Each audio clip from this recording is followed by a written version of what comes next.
ഈ വർഷം മുതൽ തുടങ്ങുന്ന സൂപ്പർ ലീഗ് കേരളത്തിന്റെ കണ്ണൂർ ടീം കണ്ണൂർ വാരിയേഴ്സ് എഫ്സിയുടെ ലോഗോയും ജേഴ്സിയും പുറത്തിറക്കി. മലബാർ റെസിഡൻസിയിൽ നടന്ന ചടങ്ങിൽ കണ്ണൂർ മേയർ മുസ്ലിം മഠത്തിൽ പ്രകാശനം നിർവഹിച്ചു.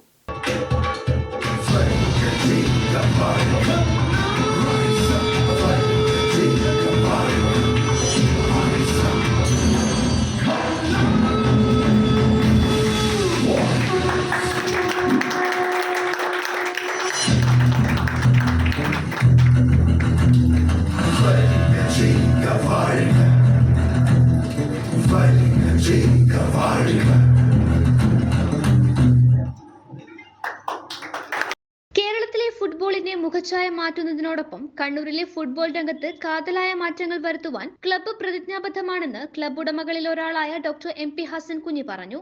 കോട്ടങ്ങൾ സംഭവിച്ചിരിക്കുന്നു, നഷ്ടപ്പെട്ടുകൊണ്ടിരിക്കുന്നു എന്ന് തോന്നിയതുകൊണ്ട് ഞാനത് എന്റെ നെഞ്ചിലേറ്റിയിരിക്കുകയാണ്. നിങ്ങളുടെ എല്ലാവരുടെയും സഹകരണം ഉണ്ടെങ്കിൽ കേരളത്തിലും മറ്റ് സംസ്ഥാനങ്ങളിലുമുള്ള മികച്ച കളിക്കാർക്ക് അവസരം നൽകുക, യുവതാരങ്ങളെ വളർത്തിയെടുക്കുക, ഒപ്പം വിദേശ താരങ്ങളെ ചേർത്ത് ക്ലബിനൊരു അന്താരാഷ്ട്ര മുഖം നൽകുക എന്നതാണ് ക്ലബിന്റെ ലക്ഷ്യം. ഓഗസ്റ്റ് 31 കൊച്ചി ജവഹർലാൽ നെഹ്റു അന്താരാഷ്ട്ര സ്റ്റേഡിയത്തിൽ വെച്ചാണ് സൂപ്പർ ലീഗ് കേരളയുടെ കളികൾക്ക് തുടക്കമാവുക. Thiruvananthapuram Kombans, Forca Kochi FC, Thrissur roar football club, Malappuram football club, Calicut football club, Kannur warriors football club എന്നിങ്ങനെ 6 ക്ലബ്ബുകൾ നിലവിൽ മത്സരിക്കും. ടീമുകൾ മത്സരിക്കുന്ന ലീഗിൽ ക്വാളിഫയർ റൗണ്ടിൽ 30 മത്സരങ്ങളാണ് നടക്കുക. ക്വാളിഫയറിൽ നിന്ന് 4 ടീമുകൾ സെമി ഫൈനലിലും വിജയികൾ ഫൈനലിലും മത്സരിക്കും. ക്ലബ്ബ് ഉടമകളായ ഡോക്ടർ അജിത് ജോയ്, CM മുഹമ്മദ് സാലിഹ്, മിബു ജോസ് നെറ്റിക്കാടൻ എന്നിവരും ഡെപ്യൂട്ടി മേയർ P ഇന്ദിര തുടങ്ങിയവർ സംസാരിച്ചു. News desk